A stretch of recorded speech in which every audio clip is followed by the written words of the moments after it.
हमने बेटा electrochemical cell के बारे में पढ़ा। इलेक्ट्रोकेमिकल सेल क्या है? एक ऐसा डिवाइस है जो कि केमिकल एनर्जी को, और वो भी केमिकल एनर्जी किसकी?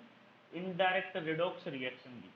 तो इनडायरेक्ट रिडॉक्स रिएक्शन की केमिकल एनर्जी को जो डिवाइस इलेक्ट्रिकल एनर्जी में कन्वर्ट कर दे, वो ही गैल्वेनिक सेल, वोल्टेज सेल और इलेक्ट्रोकेमिकल सेल होता है।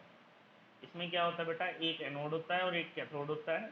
एनोड का जो भी इलेक्ट्रोड है, इलेक्ट्रोलाइट उसी का ही होगा। जैसे जिंक इलेक्ट्रोड है तो जिंक सल्फेट का इलेक्ट्रोलाइट, कॉपर इलेक्ट्रोड है तो कॉपर सल्फेट का इलेक्ट्रोलाइट। अब इसके अंदर वर्किंग कैसे होती है अभी हम डिस्कस करेंगे, बट इससे पहले क्या करा हमने? Salt bridge. सॉल्ट ब्रिज क्या है? एक यू शेप की इन्वर्टेड ट्यूब है। यू शेप की इन्वर्टेड ट्यूब है जिसके अंदर साल्ट होता है, जैसे KCl है। तो इसका फंक्शन क्या होता है ये हम अभी डिस्कस करेंगे।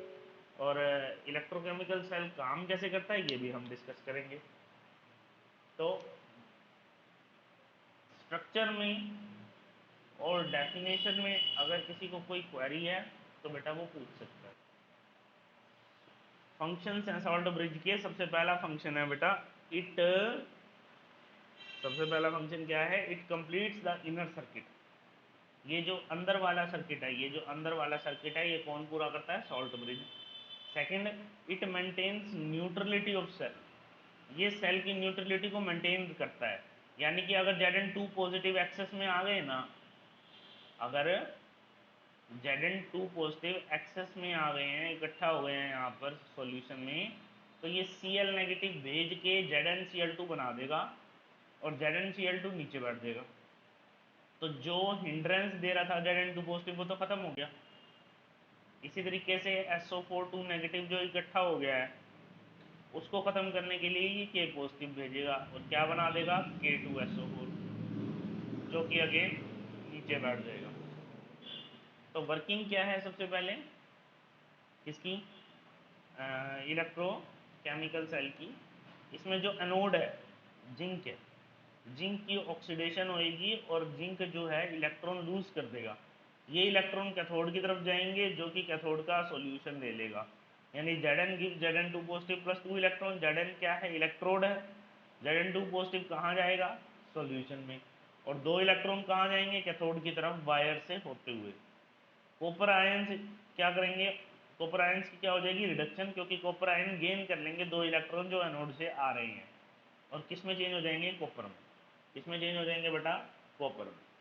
तो रिप्रेजेंटेशन में क्या होता है? एक एनोड होता है, फिर एनोड का इलेक्ट्रोलाइट होता है उसकी कंसंट्रेशन के साथ जितनी भी दी हुई होती है, फिर कैथोड का इलेक्ट्रोलाइट होता है उसकी कंसंट्रेशन के साथ, और फिर कैथोड होता है। तो इस वाले डायग्राम में या इस वाले सेल में हमारे पास जिंक है एनोड, और एनोड का इलेक्ट्रोलाइट है Zn2 पॉजिटिव। कैथोड का इलेक्ट्रोलाइट है कॉपर 2 पॉजिटिव, और कैथोड है कॉपर। कैथोड क्या है? कॉपर।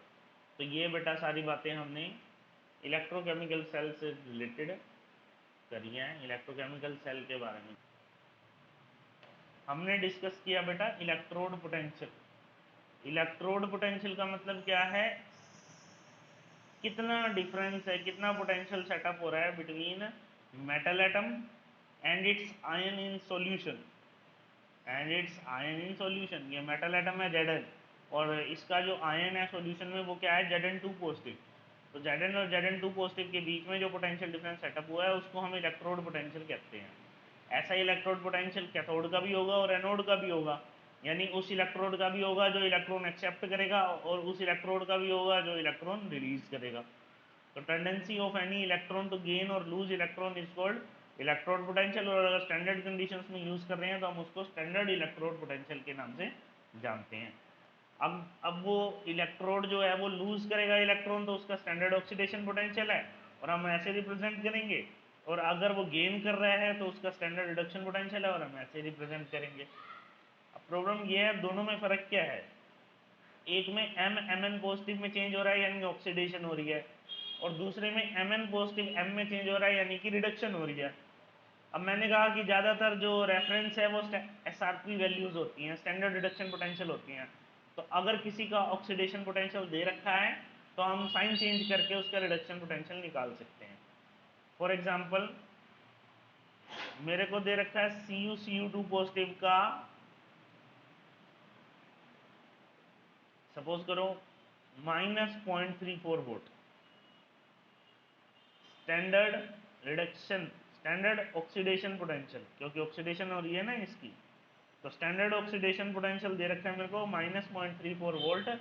अगर इसी का मैंने स्टैंडर्ड रिडक्शन पोटेंशियल निकालना है, इसी का मैंने स्टैंडर्ड रिडक्शन पोटेंशियल निकालना है, तो क्या बनेगा E naught Cu2 positive to Cu, E naught Cu2 positive to Cu, और वो कितना होगा प्लस में 0.34 वोल्ट। कितना होगा बेटा प्लस में 0.34 वोल्ट। तो फर्क कितना है, सिर्फ माइनस और प्लस का फर्क कितने का है, माइनस और प्लस का, रिडक्शन पोटेंशियल वैल्यू सेम रहती है।